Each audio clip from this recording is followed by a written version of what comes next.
살아있을 땐 가난이 무섭고 죽을 땐 장례비가 무섭습니다. 요즘 어르신들 사이에서 제일 많이 하는 말이 뭔지 아십니까? 나 죽으면 애들 힘들까봐 그게 제일 걱정이다. 평생 성실히 일하고 자식 키우고 세금 내고 나라 위에 젊음 다 바쳤는데 이제 마지막엔 내 장례비 때문에 애들이 카드비 쪄야 하나? 그 걱정을 해야 하는 세상입니다. 서울 근교의 한 80세 어르신은 남편의 장례를 치르고 집을 팔았습니다. 조문객은 12명뿐이었는데 장례비는 200만 원. 남편은 검소했지만 죽음은 그렇게 검소하지 못했습니다. 그분이 제게 남긴 한마디가 아직도 잊히지 않습니다. 사람이 죽어도 돈이 없으면 예의도 못 지키는 세상이네요. 여러분, 이게 지금 우리가 사는 현실입니다. 1995년만 해도 한 장례식에 평균 160명이 찾아왔지만 지금은 8명 남짓, 조문객은 사라졌는데 3일장 비용은 오히려 2배로 올랐습니다. 고인은 원치 않았고 가족도 감당 못하지만 남들이 뭐라 할까 하는 체면 때문에 여전히 3일장을 강요받습니다. 이건 예의가 아니라 습관이자 사업입니다. 죽음까지 팔아 돈을 버는 세상, 그 중심에 바로 3일장 카르텔이 있습니다. 오늘 이 영상을 끝까지 보신다면 당신은 절대 더 이상 속지 않을 겁니다. 누가 당신의 마지막을 이용해 돈을 버는지, 그리고 어떻게 하면 후회 없는 이별을 준비할 수 있는지를 모두 알게 될 겁니다. 죽음을 이야기하지만 이 영상은 절망이 아니라 희망에 관한 이야기입니다. 내가 떠난 뒤에도 가족이 울지 않고 빚지지 않고 따뜻하게 나를 기억할 수 있는 방법, 그걸 오늘 함께 알아보려 합니다. 시청 전에 부탁드립니다. 이 영상이 당신 마음에 닿는다면 좋아요 한번 눌러주시고 댓글에 마지막 품격이라고 적어주세요. 그 한마디가 당신의 존엄한 마지막을 준비하는 첫걸음이 될 겁니다. 그럼 시작하겠습니다. 죽음이 두려운 게 아니라 돈 앞에 무력해진 현실이 더 두렵습니다. 이제 그 진실을 함께 마주해 봅시다. 죽음마저 돈벌이가 된 세상. 이 한 문장이 요즘 저를 가장 아프게 합니다. 저는 72살 장례 지도사 박영호입니다. 지난 30년 동안 전국 곳곳에서 2만 번이 넘는 이별을 지켜봤습니다. 그런데 지금 한국의 장례식장을 보면 슬픔보다 계산기가 먼저 울립니다. 예전엔 사람이 세상을 떠나면 마을 사람들이 모여 밥하고 국 끓이며 위로했어요. 그땐 눈물도 사람도 온기가 있었죠. 하지만 지금은 어떻습니까? 조문객은 없는데 비용은 천정부지로 치솟습니다. 죽음 앞에서도 돈이 먼저 움직이는 죽음마저 돈벌이가 된 세상. 이것이 제가 오늘 말씀드릴 첫 번째 이야기입니다. 지난달 경기도 남양주에서 있었던 일입니다. 평생 김밥 장사를 하며 세 아들 키운 김순자 78세님이 돌아가셨습니다. 남편은 일찍 세상을 떠나셨고 아들 셋은 모두 수도권 밖에서 직장 다니느라 오지도 못했죠. 3일 동안 빈소를 지켰지만 조문객은 단 10명 남짓, 그중 절반은 장례식장 직원이었습니다. 그런데 비용은 무려 250만 원, 꽃값 300만 원, 음식 600만 원, 상복과 장례식장 대여료, 차량비, 기타 잡비까지 결국 고인이 평생 모은 통장 잔고가 전부 사라졌습니다. 아들들이 고개를 숙이며 이렇게 말했습니다. 엄마 뜻대로 간단히 하려 했는데 3일장은 기본이라 해서 어쩔 수 없었어요. 그 말을 듣는 순간 제 가슴 속에서 뭔가 끓어올랐습니다. 왜 우리는 죽은 뒤에도 남의 눈치를 봐야 하지? 왜 마지막 순간까지 돈으로 예의를 증명해야 하지? 이게 지금 대한민국의 현실입니다. 통계청 자료에 따르면 지난 20년 동안 평균 조문객 수는 150명에서 12명으로 급감했습니다. 하지만 평균 장례비는 900만 원에서 200만 원으로 2배 이상 상승했죠. 조문객이 줄어드니 비용이 줄어야 할 것 같지만 현실은 정반대입니다. 빈소는 비어있고 장례식장만 배가 불러갑니다. 왜 그럴까요? 장례식장, 꽃집, 음식업체, 상조회사가 모두 하나의 고리로 연결돼 있기 때문입니다. 3일장은 전통이니까요. 이 한마디로 3일치 비용을 당연하게 받아갑니다. 고인을 위한 예의가 아니라 그들의 수익을 위한 시스템입니다. 저는 장례식장 업계에서 오래 일했지만 요즘 들어 정말 참기 어려운 장면을 자주 봅니다. 가난한 노부부의 장례를 맡았을 때 아내가 남편의 관 앞에서 이런 말을 했습니다. 여보, 당신 떠나고 나면 나는 어디로 가야 할까? 이제 집도 없고 남은 건 빚뿐이네. 그 말에 저는 숨이 막혔습니다. 죽음이 슬픈 게 아니라 죽음 뒤의 현실이 너무 잔인한 겁니다. 한국 노인의 42%가 혼자 사는 시대. 기초연금 월 30만 원 남짓으로 전기세, 병원비, 약값을 버티고 계십니다. 그분들에게 장례비 2천만 원은 감당할 수 없는 숫자입니다. 그래서 요즘은 생전에 미리 장례비를 걱정하며 나는 조용히 하루만 하고 가고 싶다. 이렇게 말씀하시는 분들이 늘고 있습니다. 그런데 장례식장은 뭐라고 할까요? 불효입니다. 조상님이 벌 받습니다. 그 말 한마디에 자식들은 움츠러듭니다. 그리고 결국 3일장을 선택하죠. 결국 가족의 눈물은 슬픔 때문이 아니라 비용 때문입니다. 여러분, 장례는 보여주기 위한 행사가 아닙니다. 고인을 위한 마지막 예식이라면 진심이면 충분합니다. 돈이 많아야 예의가 아니고 조용해야 무례가 아닙니다. 죽음 앞에서는 겉모습보다 마음의 온도가 더 중요합니다. 저는 이 일을 하면서 수없이 깨달았습니다. 사람은 어떻게 죽느냐보다 어떻게 기억되느냐가 더 중요하다는 걸요. 3일 동안 눈치 보고 형식 맞추느라 지친 가족보다 하루 동안 진심으로 손을 잡아주는 가족이 훨씬 더 아름답습니다. 지금도 전국의 수많은 빈소에서 돈 없는 장례 때문에 울고 있는 가족들이 있습니다. 그들에게 꼭 전하고 싶은 말이 있습니다. 당신 잘못 아닙니다. 문제는 당신이 아니라 죽음까지 팔아먹는 이 사회입니다. 하지만 희망도 있습니다. 죽음을 돈이 아닌 사람으로 되돌리는 새로운 흐름이 시작되고 있습니다. 그 이야기는 다음 부분 3일장은 전통이 아니라 카르텔이다. 에서 자세히 말씀드리겠습니다. 3일장은 전통이 아닙니다. 이건 카르텔입니다. 이 말에 처음에는 아무도 귀 기울이지 않았습니다. 그런데 30년을 장례식장에서 살아보니 이 구조는 전통의 이름을 쓴 비즈니스라는 걸 뼈저리게 알게 됐습니다. 저는 장례지도사 박영호 72세입니다. 제가 처음 일을 시작한 1990년대 초만 해도 정말 예의라는 게 있었습니다. 동네 사람들, 회사 동료들, 교회 신도들이 함께 모여 하룻밤새 고인을 지켜줬죠. 그때는 3일장이 의미가 있었습니다. 정사이 있었고 사람이 있었습니다. 하지만 지금은 다릅니다. 조문객이 사라진 빈소, 남은 건 패키지 견적서뿐입니다. 이제는 장례식장, 상조회사, 꽃집, 음식업체까지 서로 짜고 움직이는 이 카르텔이 돼버렸습니다. 한 장례식장 사장이 제게 이렇게 말했습니다. 박 선생, 가족장이나 1일장 하면 돈이 안 돼요. 3일장은 손댈 게 많으니까 남는 게 많죠. 그 한마디면 충분했습니다. 이 업계가 슬픔이 아니라 매출로 돌아간다는 걸요. 꽃값 300만 원이라. 하지만 실제 원가는 70만 원 남짓, 음식 600만 원짜리 패키지의 원가는 200만 원도 안 됩니다. 차량비 200만 원이라지만 기사에게 돌아가는 돈은 40만 원 정도. 나머지는 모두 조직 구조 안의 수수료입니다. 더 기막힌 건 이 구조를 유지하기 위해 업계가 만들어낸 거짓된 도덕입니다. 3일 안 하면 조상님이 노하신다. 가족이 조문객을 모시지 않으면 불효다. 요즘 젊은 사람들은 부모 장례도 간단히 하려 한다. 이런 말이 전국 장례식장에서 매일 반복됩니다. 그 말 한마디에 가족들은 죄책감을 느끼고 결국 울며 겨자 먹기로 3일장을 선택합니다.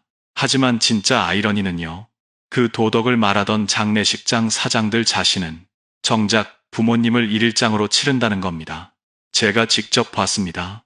손님은 3일장 해야죠. 하던 사람이 본인 부모 장례에는 조용히 하루면 충분하다고 합니다. 왜요? 그들은 너무 잘 알거든요. 3일장이 얼마나 비효율적이고 얼마나 허망한 소비인지. 요즘은 조문객 대부분이 카카오페이 조이금으로 대신합니다. 단톡방에 삼가 고인의 명복을 빕니다. 한 줄 남기면 끝입니다.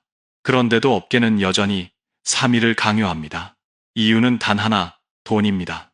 3일 동안 꽃이 3번 교체됩니다. 3일 동안 음식이 3번 바뀝니다. 3일 동안 인건비, 시설비, 청소비가 붙습니다. 3일장은 그 자체로 이익 구조의 뼈대입니다. 이제 업계는 가족의 눈물을 단가로 계산합니다. 울수록 더 비싼 꽃을 권하고 죄책감이 클수록 더 많은 상차림을 권합니다. 그래도 마지막인데 이 정도는 해야죠. 이 한마디면 가족은 아무 말도 못합니다. 그렇다고 이걸 단순히 업계 탓만 할 수 있을까요? 문제는 우리 모두가 그 거짓된 전통을 무비판적으로 받아들여 왔다는 겁니다. 남들 다 하니까 예의는 지켜야지. 그 말 한마디에 수많은 가족이 빚더미에 올라갑니다. 이제는 달라져야 합니다. 예의란 돈으로 사는 게 아니라 마음으로 전하는 것입니다. 고인의 인생을 존중하는 건 3일 동안 보여주는 형식이 아니라 단 하루라도 진심으로 작별하는 태도입니다. 저는 요즘 젊은 세대들이 장례를 바라보는 시선을 보며 조금은 희망을 느낍니다. 그들은 남 눈치보다 진심을 택하고 있습니다. 작게, 조용히, 그러나 깊게. 그게 바로 새로운 전통의 시작입니다. 그런데 어르신들 중엔 아직도 이렇게 말씀하십니다. 그래도 조상님이 노하시면 어쩌나? 걱정하지 마세요. 조상은 비용을 보시지 않습니다. 진심을 보십니다. 이제부터는 두려움이 아닌 용기로 당신의 마지막을 결정해야 합니다. 남들이 정해준 3일장이 아니라 내가 원하는 작별의 방식을 선택하세요. 조문객이 사라진 시대. 그런데 왜 비용은 더 오를까? 이 질문이야말로 지금 장례 문화의 가장 큰 미스터리입니다. 저는 72살 장례 지도사 박영호입니다. 30년 전엔 장례식장 복도마다 사람들로 가득했습니다. 밤새 끓는 미역국 냄새, 누군가의 울음, 그리고 새벽에도 끊이지 않던 조문객들의 발소리. 그게 바로 3일장의 풍경이었죠. 그런데 지금은 어떻습니까? 빈소가 너무 조용합니다. 3일 동안 문을 열어놔도 찾아오는 사람은 10손가락 안에 듭니다. 심지어 한 명도 안 오는 장례도 있습니다. 그런데도 그 조용한 장례의 비용은 오히려 더 비쌉니다. 왜 이런 모순이 생겼을까요? 그 이유를 저는 30년 현장에서 똑똑히 봤습니다. 첫 번째 이유는 초고령화입니다. 지금 한국은 65세 이상 인구가 전체의 23%를 넘었습니다. 이건 세계에서도 손꼽히는 속도입니다. 80세, 90세 어르신이 돌아가시면 그분의 친구, 동료, 이웃들 대부분은 이미 세상을 떠나셨거나 거동이 불편하십니다. 그래서 찾아올 사람이 사라진 겁니다. 둘째 이유는 은퇴 이후에 단절된 인간관계입니다. 옛날엔 직장에서 30년 일하면 직원들이 단체로 조문 왔습니다. 하지만 요즘은 60세면 정년, 그 후엔 동료들과 연락도 끊깁니다. 퇴직한 뒤엔 조문 오는 사람도 없더라. 이건 제가 현장에서 수백 번 들은 말입니다. 셋째는 디지털 조문 문화의 등장입니다. 요즘은 카카오페이나 토스로 조의금을 보내고 문자 한 줄로 마음을 전합니다. 삼가 고인의 명복을 빕니다. 그 한 문장이 전부입니다. 직접 가지 않아도 마음은 전달됐다고 생각하죠. 하지만 고인의 가족 입장에선 그 빈 빈소가 얼마나 서운한지 모릅니다. 넷째는 코로나 이후 바뀐 생활 습관입니다. 그때 생긴 비대면 조문, 온라인 발인이 지금은 일상처럼 굳어졌습니다. 이제는 사람을 직접 찾아뵙는 게 아니라 화면으로 인사하는 시대가 됐습니다. 이 네 가지가 합쳐지면서 조문객이 사라진 시대가 된 겁니다. 그런데 문제는 그 다음입니다. 사람은 사라졌는데 왜 비용은 더 오르냐는 겁니다. 그건 바로 사람이 빠진 자리를 돈으로 채우려 하기 때문입니다. 조문객이 없으니까 화환을 더 크게, 음식은 더 비싸게, 장식은 더 화려하게 만들어서 빈소가 썰렁하지 않게 꾸밉니다. 장례식장은 이렇게 말하죠. 사람이 없으니 분위기라도 있어야죠. 결국 그 분위기는 또 다른 비용이 됩니다. 그런데 정작 고인은 원하지 않았습니다. 가족도 원하지 않았습니다. 단지 남의 시선이 두려워서 그렇게 하는 겁니다. 저는 한 번은 이런 일을 겪었습니다. 서울 강동구의 한 장례식장이었어요. 고인은 87세의 할머니였고 조문객은 단 6명. 그런데 꽃 장식은 무려 300만 원어치였습니다. 며느리가 제게 조용히 물었습니다. 이렇게까지 해야 할까요? 제가 대답했습니다. 안 해도 됩니다. 하지만 안 하면 냉정하다는 소리를 듣게 될 겁니다. 그 말에 그분은 조용히 눈물을 흘리셨습니다. 눈물이 슬퍼서가 아니라 억울해서였습니다. 이게 지금 현실입니다. 예의라는 이름으로 강요되는 불합리한 구조. 조문객은 사라졌는데 돈만 남았습니다. 이건 예의가 아니라 착취입니다. 어르신 여러분, 지금 당신이 살아가는 시대는 함께 슬퍼해 줄 사람이 없는 시대입니다. 하지만 그게 부끄러운 일이 아닙니다. 그건 사회의 구조가 바뀌었기 때문입니다. 당신의 잘못이 아닙니다. 이제는 남들이 얼마나 와줬느냐보다 내가 얼마나 진심으로 보내드렸느냐가 장래의 품격을 결정합니다. 조문객이 사라진 이 시대, 우리는 새로운 질문을 던져야 합니다. 돈이 아니라 마음으로 장례를 치를 수는 없을까? 이 질문이 바로 지금 우리 세대가 반드시 답해야 할 숙제입니다. 이제부터는 제가 평생 보고도 참지 못했던 현실을 말씀드리겠습니다. 오늘의 주제는 바로 장례 산업의 구조적 착취입니다. 저는 72살 장례 지도사 박영호입니다. 30년 동안 장례식 현장을 지켜보며 정말 이해할 수 없는 구조를 수도 없이 봤습니다. 어르신 여러분, 혹시 장례식장 견적서를 직접 끝까지 읽어보신 적 있습니까? 겉으로는 깨끗하게 정리돼 있지만 그 안에는 수많은 숨은 요금이 숨어 있습니다. 예를 들어 꽃값, 견적서엔 320만 원이라고 쓰여 있습니다. 하지만 실제 도매가는 70만 원 정도입니다. 중간에서 250만 원이 사라집니다. 누가 가져갈까요? 장례식장, 납품업체, 상조회사, 서로 나눠 먹는 구조입니다. 음식값도 마찬가지입니다. 조문객이 거의 없는데도 기본 인원 100명 기준으로 계산합니다. 실제로는 절반도 오지 않는데 남은 음식은 버려지죠. 그런데도 기본 패키지라서 어쩔 수 없다는 답이 돌아옵니다. 차량비 200만 원, 상복 대여비 90만 원, 액자, 향, 촛대, 위패 대여비까지 다 따로 붙습니다. 결국 가족은 장례 3일이 끝나면 장례식장보다 더 큰 계산서를 받습니다. 저는 이 구조를 감정 착취 시스템이라고 부릅니다. 사람이 가장 약해지는 순간, 누군가를 잃은 그 순간, 업계는 그 틈을 파고듭니다. 마지막인데 이 정도는 해야죠. 고인을 위해서 이건 꼭 필요합니다. 이 말 한마디면 끝입니다. 눈물 흘리는 가족 앞에선 누구도 아니오라고 말할 수 없습니다. 제가 한 번은 이런 일을 겪었습니다. 수원에 사는 82세 아버지가 돌아가셨을 때였습니다. 딸이 상주였는데 장례식장 직원이 이렇게 말했습니다. 부모님 마지막인데 이왕이면 VIP룸으로 모시죠. 그 딸은 한참 망설이다가 결국 승낙했습니다. 결과는요?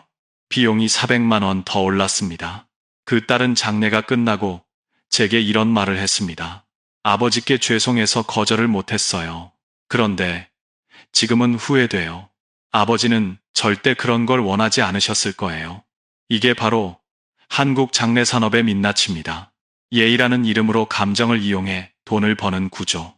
누군가의 눈물은 곧 누군가의 수입이 됩니다. 더 놀라운 건 이 구조를 바꾸려는 사람은 거의 없다는 사실입니다. 왜냐하면 너무 많은 업계가 얽혀 있기 때문이죠. 장례식장, 화환 납품업체, 음식업체, 상조회사, 운송업체, 납골당 운영사 모두 이익으로 연결되어 있습니다. 한쪽이 바뀌면 나머지 다 흔들립니다. 그래서 아무도 건드리지 않습니다. 하지만 피해는 항상 같은 사람에게 돌아갑니다. 바로 평생 성실히 살아온 노인 세대입니다. 저는 늘 이렇게 생각합니다. 죽음은 누구에게나 찾아오지만 그 죽음의 가격은 모두에게 다르다. 서울 강남에서 장례를 치르면 이 500만 원, 지방 중소도시에서 치러도 평균 800만 원. 이건 단순히 지역 차이가 아닙니다. 정보의 차이이자 용기의 차이입니다. 업계가 시키는 대로 할 줄만 알고 이건 너무 비싸다고 말할 용기가 없기 때문입니다. 그런데 어르신 여러분, 이제는 우리가 바꿔야 합니다. 당신이 죽음의 주인공이라면 당신의 마지막도 당신이 결정해야 합니다. 누가 뭐라 해도 이건 너무 비싸요. 그건 필요 없습니다. 이 한마디를 하실 수 있어야 합니다. 그 한마디가 바로 당신의 품격을 지키는 첫 걸음입니다. 업계는 두려워하지 않습니다. 당신이 침묵하는 걸 두려워하지 않습니다. 그들이 진짜 두려워하는 건 당신이 말하기 시작하는 것입니다. 그리고 바로 그 변화가 지금 한국 사회 곳곳에서 시작되고 있습니다. 조용하지만 확실한 움직임, 가족 중심의 일일장, 간소한 가족장, 직접 선택하는 자연장. 이 모든 변화의 시작점은 바로 내가 내 마지막을 결정하겠다는 용기에서 비롯됩니다. 그 용기를 내는 사람들이 점점 늘어나고 있습니다. 이건 슬픔이 아니라 희망의 신호입니다. 저는 장례 일을 하면서 수없이 들었습니다. 불효하면 안 된다. 부모님 마지막인데 돈이 들어도 해야지. 하지만 30년 현장에서 깨달은 게 있습니다. 이제는 불효보다 무서운 게 빚입니다. 저는 72살 장례 지도사 박영호입니다. 오늘은 돈 이야기를 하려는 게 아닙니다. 사랑의 방식이 바뀌었다는 이야기를 하려는 겁니다. 얼마 전 경기도 의정부에서 만난 한 어머니가 있습니다. 남편을 잃고 홀로 40년을 버텨온 박정희 79세님이었어요. 남편 장례를 치르며 집을 팔았습니다. 조문객은 11명뿐이었지만 장례비는 200~300만 원. 장례식이 끝난 뒤 그분은 제게 이런 말을 남겼습니다. 남편이 평생 검소했는데 마지막만큼은 체면 때문에 사치하게 됐네요. 그 말 속엔 자책, 분노, 그리고 허무가 섞여 있었습니다. 박정희님은 그 후에 요양원으로 옮기셨습니다.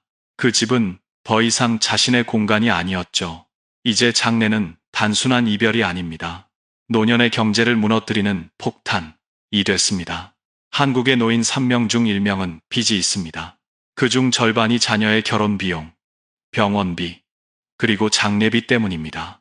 죽은 뒤 남은 가족은 울면서 빚을 갚습니다. 살아있는 배우자는 남은 돈이 없어 전세 방으로 옮기고 기초연금으로 겨우 생활합니다. 그런데도 장례식장은 말하죠. 마지막인데 이 정도는 해야죠. 이 말이 바로 감정 착취의 마지막 칼날입니다. 저는 얼마 전 서울 노원구의 한 가족을 만났습니다. 아버지 84세가 돌아가셨는데 세 아들이 모여 이제 장례는 간단히 하자고 합의했습니다. 그런데 친척 한 분이 이렇게 말했답니다. 그래도 남의 눈치 보게 하지 말고 제대로 해야지. 결국 3일장을 했습니다. 비용은 400만 원, 조의금으로 들어온 건 500만 원. 결국 아들들은 나머지를 카드로 결제했습니다. 며칠 뒤 그 아들 중 한 명이 제게 전화했습니다. 선생님, 아버지 장례를 제대로 치른 건지 모르겠습니다. 가족은 다 울었는데 이상하게 마음이 비어 있습니다. 저는 그에게 이렇게 말했습니다. 그건 잘못된 게 아닙니다. 지금 우리 사회의 구조가 그렇게 만든 겁니다. 진심은 있었지만 시스템이 그 진심을 삼켜버린 거예요. 어르신 여러분, 우리 세대는 평생 남에게 피해주지 말라는 말을 들으며 살았습니다. 그래서 늙어서도 내 장래 때문에 애들이 힘들면 어쩌나 그 걱정을 제일 먼저 합니다. 그게 바로 당신들의 마음이고 그게 바로 진짜 효심의 모습입니다. 하지만 그 효심이 지금은 빚의 고리가 되어 돌아오고 있습니다. 죽은 뒤에도 가족이 힘들어지면 그건 효도도 예의도 아닙니다. 진짜 효는 가족이 빚지지 않게 하는 것. 진짜 품격은 남의 눈보다 가족의 삶을 지켜주는 것입니다.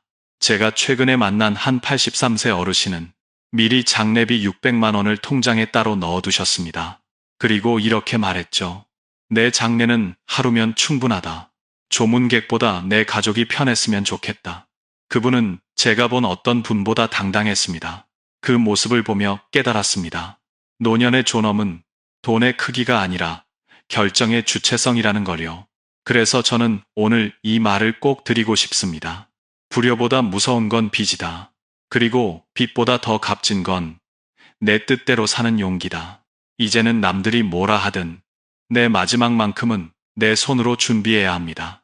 그게 진짜 자식에게 미안하지 않는 길이고 나 자신에게 떳떳한 삶의 마무리입니다. 병원에서 끝나는 삶, 장례식장은 이미 형식이다.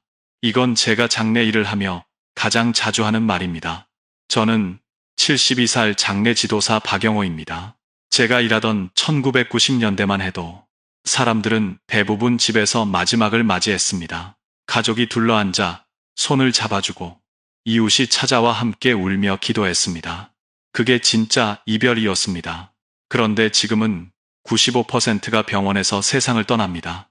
의사의 손에서, 기계의 소리 속에서, 가족의 얼굴 대신 의료장비 불빛을 보며 눈을 감습니다.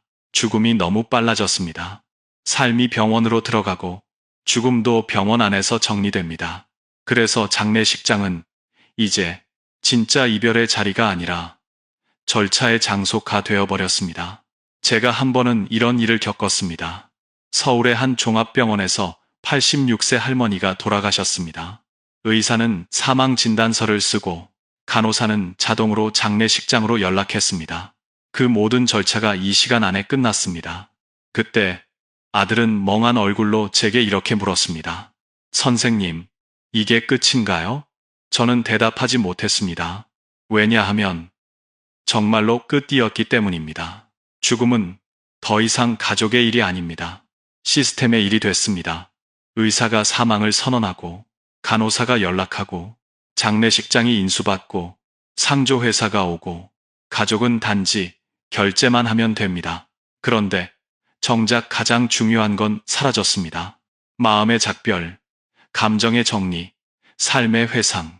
이 세 가지가 사라지면서 우리는 죽음을 맞이하지만 이별을 경험하지 못합니다. 그게 바로 지금 한국의 현실입니다. 이 구조가 얼마나 냉정한지 아십니까? 병원에서 돌아가신 분의 80%는 24시간 안에 화장장으로 이동합니다. 3일장이라 해도 실제로는 하루 반이 채 안 됩니다. 그럼에도 불구하고 장례식장은 여전히 3일 요금을 받습니다. 빈소는 비어있고 조문객은 없는데도 비용은 그대로 유지됩니다. 이건 죽음의 효율화가 아니라 죽음의 상업화입니다. 어느 78세 할아버지가 제게 이렇게 말씀하셨습니다. 나는 죽을 때 병원 침대가 아니라 집 마루에서 가족 손잡고 가고 싶어요. 그 말씀에 저는 울컥했습니다. 하지만 현실은 쉽지 않습니다. 법적으로, 행정적으로, 의료적으로 집에서 임종하는 건 너무 어려워졌습니다. 응급신고 절차, 사망진단서 발급, 경찰 조사 등 너무 많은 단계가 필요하기 때문입니다. 그래서 요즘 어르신들은 죽음조차 병원 예약처럼 계획해야 하는 시대를 살고 있습니다. 이 얼마나 슬픈 일입니까? 그런데 더 슬픈 건 이 현실을 대부분의 사람들이 당연하다고 받아들이고 있다는 겁니다. 다들 병원에서 돌아가시니까 편하게 가시는 게 좋죠. 이런 말들이 사람들의 감정을 마비시킵니다. 하지만 저는 말하고 싶습니다. 죽음이 편해야 한다는 말. 그건 몸이 아니라 마음이 편해야 한다는 뜻입니다. 의료기계가 아닌 가족의 손이 마지막을 감싸야 합니다. 그게 진짜 편한 죽음 아닐까요? 이제는 장례식장이 더 이상 이별의 공간이 될 수 없습니다. 형식적인 절차만 남았기 때문입니다. 하지만 그렇다고 우리가 포기해야 할까요? 아닙니다. 우리가 다시 찾아야 할 것은 바로 존엄입니다. 의사가 아니라, 장례식장이 아니라 당신의 마지막을 결정할 사람은 바로 당신 자신입니다. 병원에서 끝나는 삶이 아니라 마음에서 끝나는 삶을 준비해야 합니다. 그게 바로 진짜 웰다잉 이 시작입니다. 저는 수많은 마지막을 지켜보며 한 가지를 확실히 배웠습니다. 기계가 대신할 수 없는 게 하나 있습니다. 그건 사랑의 온기입니다. 그 온기를 느끼며 떠난 분들은 마지막 순간에도 미소를 짓습니다. 그래서 저는 오늘도 이렇게 말합니다. 병원에서 끝나는 삶, 장례식장은 이미 형식이다. 하지만 마음의 이별은 여전히 가능하다. 그 마음만은 누구도 빼앗을 수 없습니다. 죽음의 존엄을 되찾는 사람들. 이 표현을 저는 요즘 가장 자주 듣습니다. 저는 72살 장례 지도사 박영호입니다. 30년 동안 수많은 이별을 지켜봤지만 요즘처럼 사람들이 자신의 죽음을 직접 준비하는 시대는 처음입니다. 예전엔 죽음이 두려움의 단어였다면 이제는 준비의 단어가 되고 있습니다. 얼마 전 경남 창원에서 한 68세 부부를 만났습니다. 이 두 분은 살아있을 때 자신의 장례를 미리 치르기로 결심했습니다. 생전 장례식성 찬이시이었죠. 자녀들과 친구들을 불러 감사 인사를 나누고 평생 찍은 사진과 영상을 함께 보며 웃고 울었습니다. 그날 부인은 이런 말을 했습니다. 죽음을 미리 준비하니 남은 삶이 더 소중해졌어요. 이제 하루하루를 감사하게 살고 싶어요. 그 말을 들은 저는 깊이 고개를 숙였습니다. 이게 바로 존엄한 죽음의 시작, 죽음의 존엄을 되찾는 사람들의 모습이었습니다. 요즘 한국에선 이런 변화가 빠르게 퍼지고 있습니다. 2010년에는 전체 장례 중 2%에 불과했던 일일장이 2025년 현재 20%를 넘어섰습니다. 가족장, 자연장, 생전장례가 이제는 이단이 아니라 새로운 표준이 되어가고 있습니다. 한 예로 충북 청주에 사는 81세 남성 이성복님은 아내와 함께 가족장으로 장례를 준비했습니다. 내 죽음에 남의 발자국이 필요하진 않다. 우리 가족의 눈물만 있으면 된다. 그분은 장례식장을 빌리지 않았습니다. 작은 거실에 헌화대 하나 놓고 손자들이 직접 만든 종이꽃으로 꾸몄습니다. 비용은 단 480만 원. 그러나 그 하루는 그 어느 장례보다 따뜻했습니다. 그날 이성복님의 손녀가 남긴 말이 아직도 기억납니다. 할아버지, 덕분에 죽음이 무섭지 않아요. 이 한마디면 충분했습니다. 그건 돈으로 살 수 없는 진짜 마음의 유산이었습니다. 하지만 이런 변화가 업계에는 위기로 느껴집니다. 3일장 시스템이 무너지고 사람들이 자신의 방식을 찾기 시작했기 때문이죠. 그래서 일부 장례식장은 가족장을 방해하거나 일일장을 불효라고 몰아갑니다. 하지만 이미 흐름은 바뀌었습니다. 이제 사람들은 압니다. 장례의 품격은 조문객의 수가 아니라 추모의 깊이로 결정된다. 남의 시선보다 고인의 뜻이 더 중요하다는 걸요. 요즘은 자연장석을 선택하는 분도 많습니다. 한 85세 할아버지는 이렇게 말씀하셨습니다. 평생 산을 좋아했으니 죽어서도 산에 묻히고 싶다. 그분은 유골을 소나무 아래에 뿌려달라는 유언을 남겼습니다. 그 후 자녀들은 매년 그 나무 아래서 작게 제를 올립니다. 묘비도 상석도 없지만 그 자리는 언제나 평화롭습니다. 저는 이런 장면을 볼 때마다 느낍니다. 죽음은 사라지는 게 아니라 형태를 바꾸는 것이다.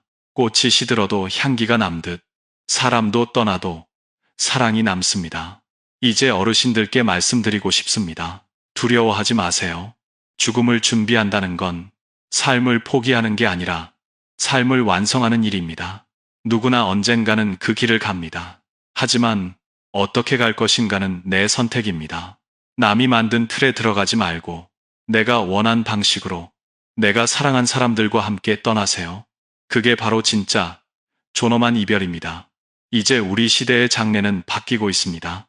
조용하지만 단단한 혁명 너라터. 그건 화려한 꽃이나 긴 절차가 아니라 사람의 마음이 중심이 되는 혁명입니다. 저는 이 일을 30년 하면서 수많은 죽음을 봤습니다. 하지만 요즘처럼 희망이 느껴지는 죽음을 본 적은 없습니다. 죽음을 통해 삶의 의미를 되찾는 사람들, 그들이 바로 이 시대의 진짜 용기자입니다. 기억으로 남는 삶, 사랑으로 이어지는 이별. 저는 이 문장을 마음에 새기며 오늘도 마지막 길을 준비합니다. 저는 72살 장례 지도사 박영호입니다. 수많은 이별을 지켜보며 깨달았습니다. 사람은 죽음으로 사라지지 않습니다. 진심으로 살았던 삶은 기억으로 남고 그 사랑은 이별 뒤에도 이어집니다. 얼마 전 제가 담당한 한 가족장의 이야기를 들려드리겠습니다. 고인은 79세의 어머니, 이름은 윤정숙 님이었습니다. 평생 식당 일을 하며 세 아이를 키웠고 자식들에게는 늘 나는 조용히 가고 싶다 하셨던 분이었죠. 그분의 장례는 단 하루 작은 요양병원 방 한켠에서 치러졌습니다. 자식 셋, 며느리 둘, 손자 넷, 단 10명이 모여 따뜻한 음악을 틀었습니다. 한 손에는 국화꽃, 한 손에는 손수건. 그 자리에는 눈물도 있었지만 그보다 더 많은 건 감사와 웃음이었습니다. 막내 아들이 마지막 인사를 드리며 이런 말을 했습니다. 어머니, 이제 저희가 남은 삶을 잘 살겠습니다. 당신의 고생이 헛되지 않게. 그 말을 들은 가족들이 모두 울었습니다. 그 순간 저는 느꼈습니다. 이건 이별이 아니라 사랑의 승계라는 걸요. 죽음은 끝이 아닙니다. 사랑의 형태가 바뀌는 것뿐입니다. 그리고 그 사랑은 기억이라는 형태로 남습니다. 요즘은 디지털 추모관이라는 게 있습니다. 고인의 음성, 사진, 영상을 온라인에 저장해 언제든 다시 볼 수 있게 하는 서비스입니다. 어떤 분들은 죽은 사람을 왜 또 보냐고 하지만 저는 그렇게 생각하지 않습니다. 그건 단순한 기록이 아니라 그 사람의 흔적을 이어가는 또 하나의 사랑입니다. 제가 아는 한 82세 할머니는 남편의 사진과 편지를 온라인 추모관에 남겼습니다. 그분은 매일 아침 그곳에 들어가 짧게 글을 남깁니다. 오늘도 잘 계시죠? 당신 덕분에 밥 잘 먹었어요. 그 한 문장은 세상에서 가장 따뜻한 기도였습니다. 사람들은 말합니다. 죽으면 끝이다. 하지만 저는 단호히 말합니다. 기억이 남는 한 그 사람은 살아있다. 저는 이 일을 하며 그런 장면을 수없이 봤습니다. 손녀가 할아버지의 목소리를 다시 듣고 미소 짓는 모습, 아들이 어머니의 글씨를 보며 울음 참는 모습, 그 모든 순간이 죽음을 넘어선 사랑이었습니다. 어르신 여러분, 우리는 모두 언젠가 이별합니다. 하지만 이별이 슬픔으로만 남을 필요는 없습니다. 우리가 살아있는 동안 조금 더 따뜻하게 말하고, 조금 더 자주 안아주고, 조금 더 진심으로 사랑한다면 그 사랑은 이별 뒤에도 이어집니다. 제가 현장에서 일하며 자주 듣는 한 문장이 있습니다. 그때 미안하다고 한마디만 더 할 걸. 그때 손 한 번만 더 잡을 걸. 그 후회가 남지 않게 하려면 지금 바로 해야 합니다. 사랑을 미루지 마세요. 이제 한국 사회는 점점 더 외로워지고 있습니다. 1인 가구 40%, 80세 이상 인구 300만 명. 그중 절반 이상이 하루에 한 번도 대화를 하지 않습니다. 이런 시대일수록 우리가 다시 붙잡아야 할 건 사람의 온기입니다. 죽음이 두렵지 않은 사람은 지금 사랑하고 있는 사람입니다. 그들에게 죽음은 끝이 아니라 사랑의 다른 형태로 가는 길일 뿐입니다. 저는 장례 일을 하면서 수많은 마지막을 봤지만 가장 아름다웠던 마지막은 언제나 같았습니다. 화려한 꽃도 수백 명의 조문객도 없었습니다. 그저 한 가족이 손을 잡고 말했습니다. 고마웠어요. 사랑합니다. 이제 편히 가세요. 그 말 한마디면 충분했습니다. 그게 바로 기억으로 남는 삶, 사랑으로 이어지는 이별입니다. 어르신 여러분, 오늘 이 영상을 보신다면 가족에게 꼭 전해주세요. 나는 화려한 장례보다 따뜻한 이별을 원한다. 그 한마디가 여러분의 가족을, 그리고 여러분의 마지막을 바꿀 겁니다. 죽음을 준비한다는 건 삶을 포기하는 게 아니라 삶을 완성하는 일이다. 이 문장은 제가 30년 장례 일을 하며 얻은 마지막 깨달음입니다. 저는 72살 장례 지도사 박영호입니다. 30년 동안 수많은 마지막을 지켜봤습니다. 어떤 이별은 고통으로 남았고 어떤 이별은 사랑으로 기억되었습니다. 그리고 저는 그 차이를 분명히 알게 됐습니다. 죽음을 두려워하는 사람은 준비하지 않은 사람입니다. 죽음을 담담히 맞이하는 사람은 삶을 끝까지 사랑한 사람입니다. 한국 사회는 지금 빠르게 늙어가고 있습니다. 65세 이상 인구가 이미 23%, 2030년이면 셋 중 한 명이 노인입니다. 하지만 여전히 대부분의 어르신들이 죽음을 이야기하는 걸 꺼립니다. 그런 말 하면 불길하다. 아직 멀었는데 왜 그런 걸 미리 생각해? 이런 말이 익숙하죠? 그런데 아이러니하게도 죽음을 외면할수록 그 죽음은 더 갑작스럽고 더 고통스럽게 찾아옵니다. 저는 장례 현장에서 이런 장면을 수없이 봤습니다. 고인을 보며 자식들이 울면서 말합니다. 엄마가 미리 말씀만 하셨더라면, 아버지가 마지막 뜻을 알려주셨다면 이렇게 힘들진 않았을 텐데, 그 한마디의 부재가 가족의 평생 후회가 됩니다. 그래서 저는 이렇게 말씀드립니다.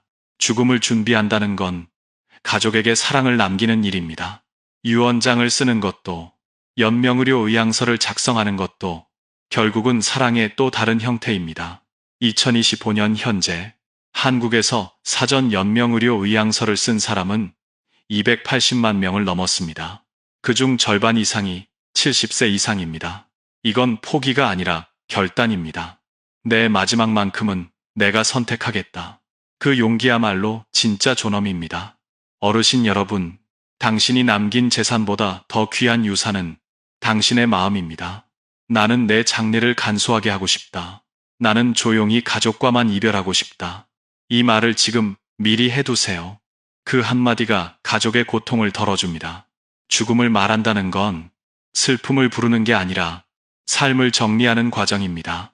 그건 끝을 향한 준비가 아니라 마지막까지 인간답게 살기 위한 선택입니다. 저는 수많은 마지막을 보며 느꼈습니다. 죽음 앞에서 가장 빛나는 사람은 사랑을 남긴 사람이었습니다. 고마워요. 괜찮아요. 사랑합니다. 이 세 마디를 남긴 분들은 표정이 편안했습니다. 반대로 끝까지 원망과 분노로 떠난 분들은 그 가족이 오랫동안 괴로워했습니다. 죽음은 한 사람의 일이 아니라 남은 사람들의 일이라는 걸 저는 너무나 많이 봤습니다. 그래서 오늘 이 영상을 보고 계신 여러분께 부탁드립니다. 지금 바로 사랑하는 사람에게 전화 한 통 하세요. 그동안 고마웠어요. 원인, 건강하세요. 그 한마디가 언젠가 여러분의 인생을 지켜줄 겁니다. 저는 요즘 장례보다 삶의 이야기를 더 많이 듣습니다. 내 남은 인생을 어떻게 살아야 할까? 그 질문 앞에서 저는 이렇게 답합니다. 마지막을 준비하는 사람은 지금을 더 열심히 삽니다. 죽음을 준비한다는 건 미리 떠날 날을 세는 게 아니라 지금의 하루를 더 소중히 여기는 일입니다. 당신이 떠나도 당신이 남긴 사랑은 계속 이어집니다. 그 사랑은 자식의 마음에, 손주의 기억에, 이웃의 미소 속에 살아 있습니다. 그게 바로 삶을 완성하는 죽음, 존엄한 마지막의 진짜 의미입니다. 이제 마지막으로 말씀드립니다. 죽음을 준비한다는 건 삶을 포기하는 게 아니라 삶을 완성하는 일이다. 이 영상을 보고 계신다면 오늘 하루만큼은 죽음이 아니라 삶을 떠올려 보세요. 당신이 사랑했던 얼굴들, 당신이 감사했던 순간들, 그 모든 것이 이미 당신의 인생을 완성하고 있습니다. 그리고 그 인생은 결코 헛되지 않았습니다.